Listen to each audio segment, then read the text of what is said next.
ഞങ്ങളുടെ ഒരു പഞ്ചായത്തിലും ഒരാളും അതിദാരിദ്ര്യത്തിൽ നിന്ന് മോചിതരായ ഒരനുഭവം ഞങ്ങൾക്കില്ല.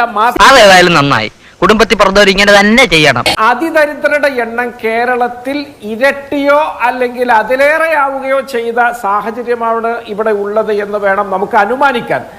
ഈശ്വര, ഇവിടെ ആരില്ലല്ലോ ഇതൊന്ന് പറഞ്ഞു ചിരിക്കാനായി. ആ പറഞ്ഞത് വാസ്തവം.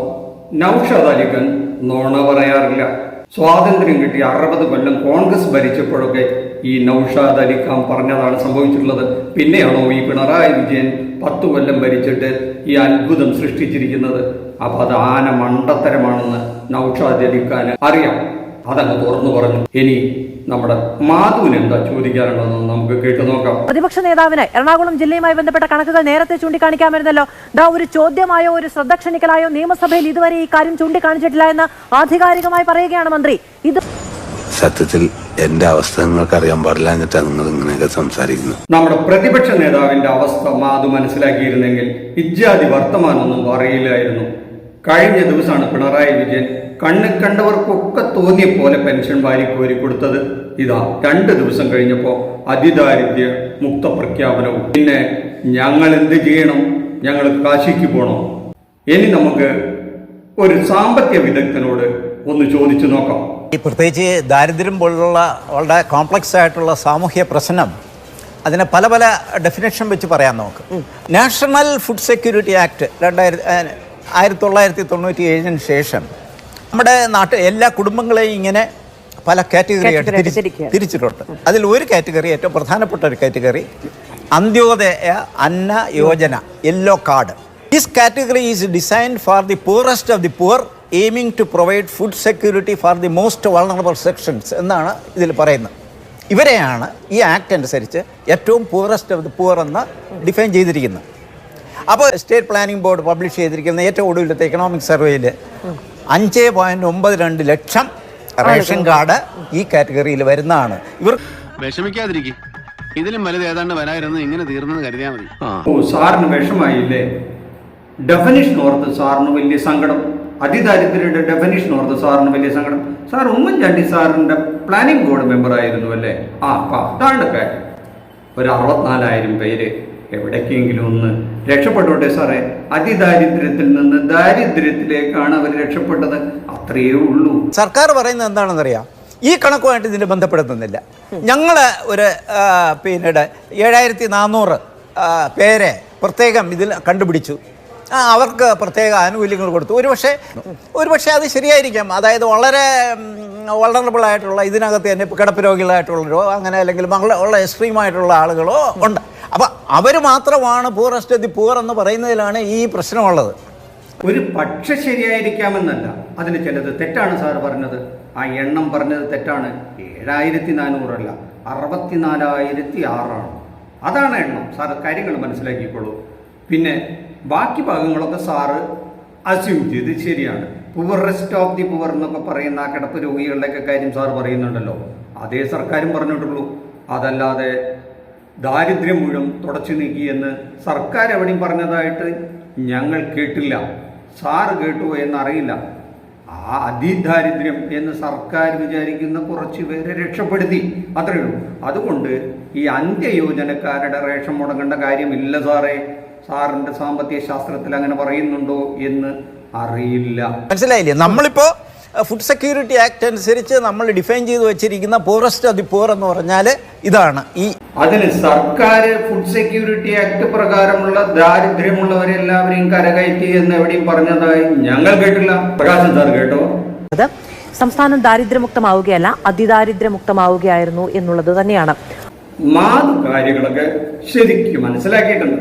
പക്ഷെ സംസ്ഥാനം അതിദരിദ്രം ഇല്ലാത്ത സംസ്ഥാനമാണെന്ന ഔദ്യോഗിക പ്രഖ്യാപനം നടത്തുമ്പോൾ അതിൽ ചോദ്യങ്ങൾ ചോദിച്ചാൽ അത് കുറ്റകരമായി കാണരുത്. അത് കേരളത്തിന്റെ ബഹുമാന്യനായ പ്രതിപക്ഷ നേതാവ് ഇതിന്റെ പ്രസ്താവന എന്ന് പറയുന്നത് തട്ടിപ്പ് കൊണ്ട് കൊട്ടാരം പണിയുന്നു എന്നാണ്. മനുഷ്യന്റെ ഒരു അവസ്ഥയെ അയ്യേ കഷ്ടം. അതിദരിദ്രരുടെ എണ്ണം കേരളത്തിൽ ഇരട്ടിയോ അല്ലെങ്കിൽ അതിലേറെയാവുകയോ ചെയ്ത സാഹചര്യമാണ് ഇവിടെ ഉള്ളത് എന്ന് വേണം നമുക്ക് അനുമാനിക്കാൻ. ആ കാരുണ്യ പദ്ധതിക്ക് ആശുപത്രികൾക്ക് കൊടുക്കാനുണ്ട്, 100-ലധികം കോടി ശസ്ത്രക്രിയ ഉപകരണങ്ങൾ വിതരണം ചെയ്തവർക്ക് കൊടുക്കാനില്ലാഞ്ഞിട്ട് അവർ ഇറക്കി വെച്ച വസ്തുവകകൾ തിരിച്ചു കൊണ്ടുപോകുന്ന സ്ഥിതിയാണ്. 2000 കോടിയിലധികം രൂപ ക്ഷേമനിധിക്കാർക്ക് കൊടുക്കാനുണ്ട്, 16 മാസമായിട്ട് അത് മുടങ്ങിക്കിടക്കുകയാണ്. 10,000 കോടി രൂപ ഇവർ കരാറുകാർക്ക് കൊടുക്കാനുണ്ട്, 1 ലക്ഷം കോടി രൂപ പെൻഷൻകാർക്കും ശമ്പളക്കാർക്കും കൊടുക്കാനുണ്ട്. ഇതൊക്കെയാണ് കേരളത്തിന്റെ അവസ്ഥ. നൗഷാദ് അലി നേതാവ് പറഞ്ഞത് ശ്രദ്ധിച്ചോ? അതിന്റെ ഇടയിലാണ് പിണറായി സാറിന്റെ ഒരു വീമ്പളക്കല്, ഞങ്ങൾ അതിദാരിദ്ര്യരെ മുഴുവൻ ദാരിദ്ര്യമുക്തമാക്കിയെന്ന്.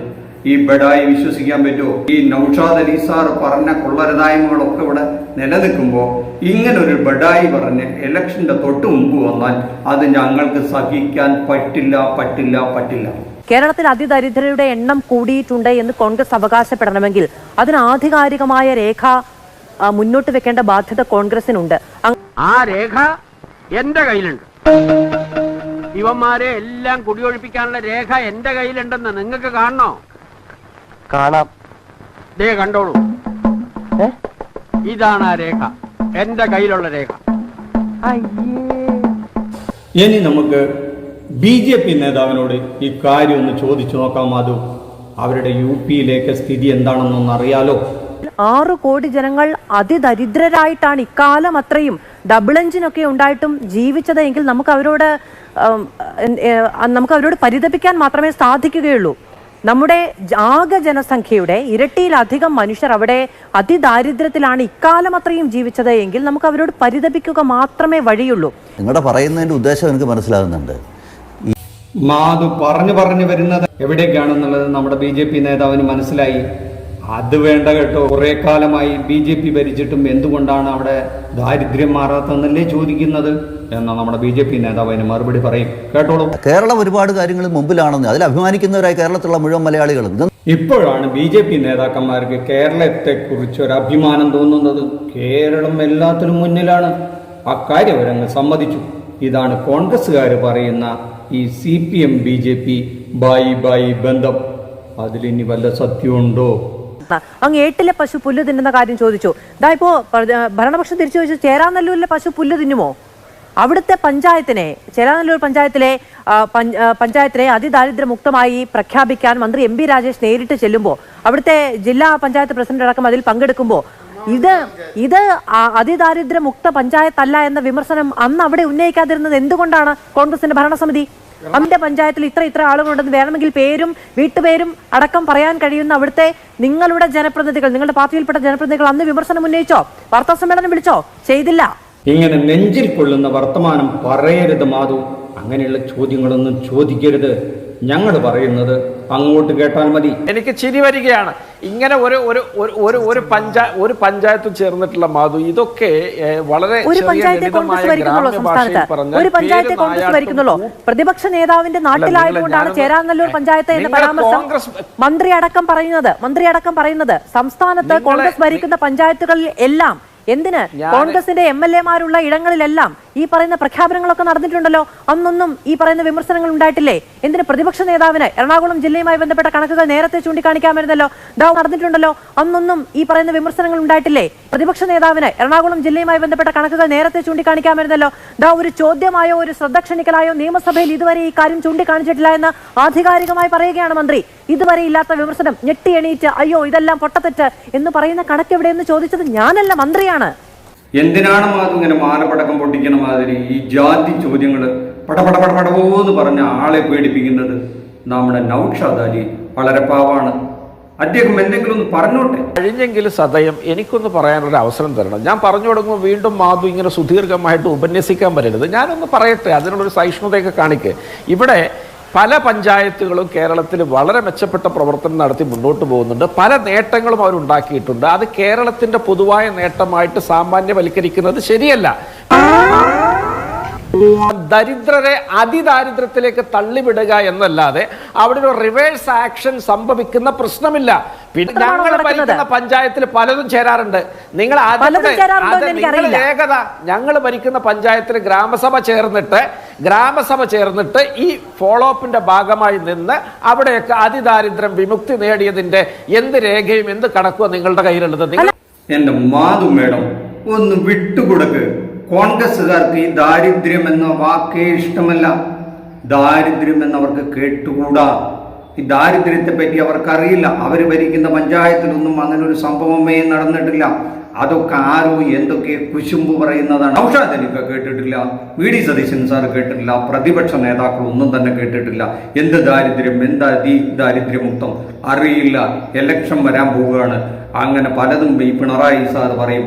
അത് സമ്മതിച്ചു കൊടുക്കുന്ന കാര്യമില്ല എന്നാണ് ചുരുക്കം ഈ പറയുന്നതിന്റെ അർത്ഥം. എന്റെ മാധു ഒന്ന് വിട്ട് കളമാധു. ഇവിടെ ഈ പ്രഖ്യാപനം നടത്താൻ കഴിയില്ല എന്ന് മന്ത്രിമാരടക്കം വരുമ്പോൾ നിങ്ങൾ പ്രതിഷേധിക്കാത്തത് എന്താണ്? ഞങ്ങളുടെ പ്രതിഷേധമാണല്ലോ ഈ കേരളം മുഴുവൻ കണ്ടുകൊണ്ടിരിക്കുന്നത്.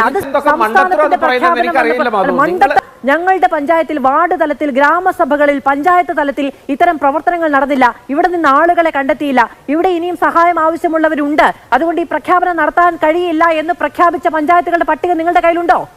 ഞാൻ തരാം. ഞങ്ങളുടെ പഞ്ചായത്തുകളെ പ്രതിനിധീകരിച്ചു, ഞങ്ങൾ ഭരിക്കുന്ന ത്രിതല സ്ഥാപനങ്ങളുടെ പ്രതിനിധീകരിച്ചുമാണ് പ്രതിപക്ഷ നേതാവും KPC പ്രസിഡന്റും കുഞ്ഞാലിക്കുട്ടി സാഹിബും ഒക്കെ അടക്കമുള്ള UDF നേതൃത്വം ഇതിനെതിരെ രംഗത്ത് വരുന്നത്. ഇല്ല, അങ്ങനെ ഇല്ല. ഞങ്ങളുടെ ഒരു പഞ്ചായത്തിലും ഒരാളും അതിദാരിദ്ര്യത്തിൽ നിന്ന് മോചിതരായ ഒരനുഭവം ഞങ്ങൾക്കില്ല. കോൺഗ്രസ്സുകാരോട് തർക്കിച്ചിട്ട് വായല് വെള്ളം പറ്റിക്കേണ്ട മാധു. അവര് സമ്മതിച്ച് തരാൻ പോകുന്നില്ല. മാധുവിനറിയില്ല ഇവരുടെ ചങ്കിടിപ്പ്. 6 മാസം കഴിഞ്ഞാൽ കേരളത്തിൽ തെരഞ്ഞെടുപ്പ് വരാൻ പോവുകയാണ്.